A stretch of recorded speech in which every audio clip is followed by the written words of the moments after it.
ọmọ kóòtù òjíire abẹ́ ti sùn oorun ẹ̀wẹ̀ bí àkókò yìí kọ́. Ǹjẹ́ ẹ mọ̀ pé pẹ̀lú gbogbo bí a ṣe ń wá àwọn ọmọ wa tí wọ́n jí gbé ní ìlú Ọ̀yọ́, bẹ́ẹ̀ ọ̀pọ̀lọpọ̀ àṣírí ló tú o nígbà tí olóyè Sunday Igboho wọnú igbó rìsáàfù Ọ̀yọ́. Ǹjẹ́ ẹ mọ̀ wípé wọ́n tún ń ṣe òwò oògùn olóró nínú igbó rìsáàfù lọ́yọ̀ọ́ débi wípé ará Mexico ó ti wá gbalẹ̀ Yorùbá o. Ó ti gbalẹ̀ débi pé wọ́n ti kọ́ gbogbo drug cartels ibi tí wọ́n ti máa ṣe Egbogi olóró nínú igbó rìsáàfù Ọ̀yọ́. Àṣé kìí ṣe Fúlàní nìkan ló ń lo igbó wa. Ọ̀pọ̀lọpọ̀ àwọn èèyàn ti sọ igbó wa, wọ́n ti sọ di bísínẹ́sì. Ẹ jẹ́ kí n gbé yín débẹ̀ kó lè yé yín lódidi. Ẹ káàbọ̀ sórí ètò wa o, Ileodua, ilẹ̀ àbínibí wa. Ọmọ kóòtù òjíire, ǹjẹ́ ẹ mọ̀ wípé bí olóyè Sunday Igboho bó ṣe ń wá àwọn ọmọ tó ní ọ̀pọ̀lọpọ̀ àṣírí tuntun ní igbó rìsáàfù, oríṣiríṣi àrà ni wọ́n ń dá nínú igbó rìsáàfù o. Ìkan náà lẹ rí yìí, níṣe ni wọ́n ti ní kọ́ńpìnì egbògi olóró ní inú igbó rìsáàfù lọ́yọ̀ọ́. Wọ́n ń ṣe egbògi olóró nílẹ̀ Yorùbá, pàápàá jùlọ nínú igbó rìsáàfù Ọ̀yọ́, tó dẹ̀ jẹ́ pé wọ́n á ṣe Nàìjíríà tán, wọ́n á tún bọ́ sí ìgboro náà, wọ́n á lọ tà á lókè òkun. Ṣé ń rí? Òun rèé o, òun lẹ̀ ń rí fídíò yẹn débi pé ará Mexico ó ti wá gbalẹ̀, ó ti gbilẹ̀ nílẹ̀ Yorùbá.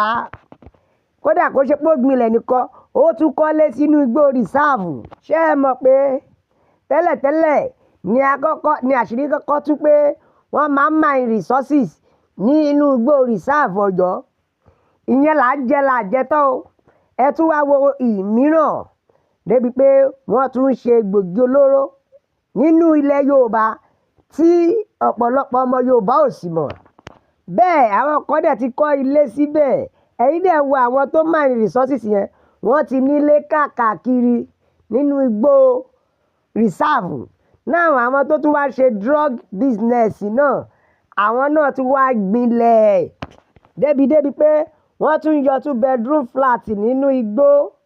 Wọ́n ti gbilẹ̀ dáadáa, wọ́n wá fi igbó, wọ́n fi bojú. O ò lè mọ̀ pé irú nǹkan bẹ́ẹ̀ ń lọ nínú igbó rìsáàfù Ọ̀yọ́. Ti ìlú Ọ̀yọ́ leléyìí tí mo fi hàn yín yìí o. Bẹ́ẹ̀ tẹ́ ẹ bá gbàgbé, ní oṣù karùn-ún, ìyẹn ní May ọdún 2026, òun ni wọ́n kọ́kọ́ discover ẹyọ kan ní ìpínlẹ̀ Ògùn. Bẹ́ẹ̀ irú àwọn drug cartel business yìí, irú ẹ̀ náà lọ discover nílùú Ògùn o. Dájúdájú gbogbo inú igbó rìsáàfù ilẹ̀ Yorùbá pátápátá ni wọ́n máa wà. A jẹ́ pé gbogbo ilẹ̀ Yorùbá, gbogbo igbó tó yí ilẹ̀ Yorùbá ká pátápátá ni àwọn aráabí ti máa gbilẹ̀ sí. Wọ́n ti expand débi wípé gbogbo ilẹ̀ Yorùbá ni wọ́n ti fi sọ di òwò drug business.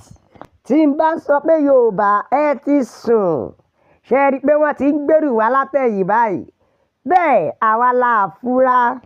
Náà ó ti clear dáadáa fún wa wípé Nàìjíríà ti di dustbin. Ó ti di àtọ̀ whereby anybody from other countries can come to Nigeria and start any business of their choice. Any business. Because wọ́n mọ̀ pé ó máa gbilẹ̀ Nàìjíríà. And they know they will see slaves to work under them because they believe Nigeria treats themselves like a slave. Now, any type of criminal activities is now allowed. Débi wípé tí ẹ̀yin náà wọlé sí ará Mexico tó wá ṣe drug business nílẹ̀ Yorùbá. Débi wípé ẹni tí ò ń ṣe ará ilẹ̀ Nàìjíríà dépò fẹ́ jẹ́ ọmọ Yorùbá. Ẹ wá dúró nǹkan tó gbé ṣe nínú igbó rìsáàfù wa. Ṣé kò ti fi hàn gàdàgbàǹgbà pé wọ́n ti gbèrú wá látẹ̀yìn? And mind you, they cannot just do this on their own. Bí kò ṣe pé wọ́n máa gba àṣẹ lọ́wọ́ àwọn kan kí wọ́n tó máa ṣerú nǹkan báyìí ni. Ó ti yé yín? Because there will be some people that will give them go ahead. Àwọn kan ló máa fún wọn láyè pé ẹ lọ ṣe kò séwu. Àtàbádẹ́ sọ irú ọ̀rọ̀ bẹ́ẹ̀ á jẹ́ pé ó ti lówó nínú. Wọ́n ti gbé nǹkan lẹ̀ fún àwọn yẹn ni àwọn yẹn fi wá fún wọn láyè. Because Nigeria will never do anything for free. Nǹkan tó fi àyè gba àwọn ará bíi nílẹ̀ wa yìí á jẹ́ pé wọ́n ti tara wọn lọ́pọ̀ fún àwọn ará bíi. Ọmọ Yorùbá ara tí mo fi ń sọ pé kẹ́ ẹ má sùn rè nítorí ogun ti dé. Ẹ wo ẹ tún jẹ́ kí n gbé yín débẹ̀. Ǹjẹ́ ẹ ti gbọ́? Ọwọ́ àwọn Àmọ̀tẹ́kùn ti ìpínlẹ̀ Ondo ọmọ wọn máa ti tẹ àwọn ìdílé kan tó jẹ́ pé iṣẹ́ ajínigbé ni wọ́n yàn láàyò nílùú Ondo. Gẹ́gẹ́ bí information tó tẹ̀ mí lọ́wọ́ bí ni pé arákùnrin kan tí ọjọ́ orí rẹ̀ ojú mẹ́rìndínláàádọ́ta ìyẹn ọ̀gbẹ́ni Iliasu pẹ̀lú ọmọ rẹ̀ mẹ́ta la gbọ́ pé ọwọ́ tẹ̀ o tí wọ́n ń ṣiṣẹ́ ajínigbé ní agbègbè ọba àkókó ìyẹn ní àkókó South West Local Government ní ìpínlẹ̀ Ondo. Ọwọ́ àwọn Àmọ̀tẹ́kùn òun ló tẹ̀ ẹ́.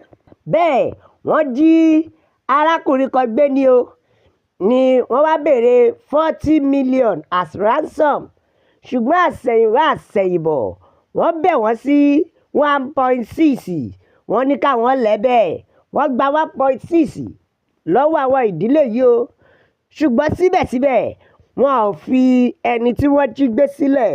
Wọ́n tún ṣe ìkìlọ̀ fún àwọn ìdílé náà pé wọn ò gbọ́dọ̀ sọ fún any security agencies yálà ọlọ́pàá tàbí Àmọ̀tẹ́kùn tàbí ìlú ẹkùn. Wọ́n ní wọn ò gbọ́dọ̀ sọ fún wọn o. Bẹ́ẹ̀ wọ́n tún béèrè fún another ransom. Ní Nàìjíríà yìí ibi tí security dé oníkálukú ti wá sọ òwò ajínigbé wọ́n ti sọ di business. Ẹ̀yin náà worú eléyìí. Bàbá àti àwọn ọmọkùnrin mẹ́ta ni wọ́n jọ ń ṣe òwò ajínigbé. Àfi k'Ọlọ́run bá kó máa ṣọ́ wa ni o. Bẹ́ẹ̀ gẹ́gẹ́ bí information tó tẹ̀ wá lọ́wọ́ ni pé àwọn Àmọ̀tẹ́kùn wọ́n tọpinpin ẹ̀ wọ́n trace àwọn ajínigbé yìí pẹ̀lú gbogbo bí wọ́n ṣe ń bá àwọn ìdílé yìí sọ̀rọ̀. Ibẹ̀ ni wọ́n ti kó àwọn Fúlàní tó múra bíi Fúlàní tó ń da ẹran. Àṣà wọn ni ṣùgbọ́n pẹ̀lú ògo Ọlọ́run àwọn Àmọ̀tẹ́kùn wọ́n tètè get pé àwọn ni kíá lọ́ní kan bù wọ́n so báyìí wọ́n bẹ̀rẹ̀ ìbọn ni o wọ́n bẹ̀rẹ̀ sí ní fìjà pẹ́ta wọ́n kojú ìbọn sí àwọn Àmọ̀tẹ́kùn ṣùgbọ́n lágbára Ṣèdùà ọwọ́ àwọn Àmọ̀tẹ́kùn tẹ̀ wọ́n o.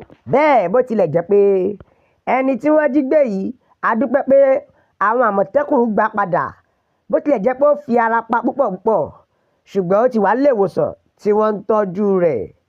Bẹ́ẹ̀ nínú ohun tí wọ́n béèrè 75% ransom láwọn Àmọ̀tẹ́kùn gbà lọ́wọ́ àwọn ajínigbé yìí padà.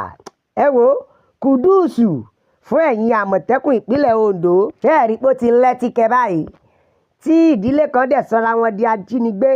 Bàbá Iliasu bẹ́ẹ̀ ó ní Usman ọmọ tí ọjọ́ orí ojú 23 lọ ìyẹn 33 years Wahab 27 years ọmọ ọdún 27 àti Yakubu ọmọ 18 years tí ò tiẹ̀ tí tó ọmọ 20 ọdún. Àfi k'Ọlọ́run kó máa ṣọ́ wa ni o.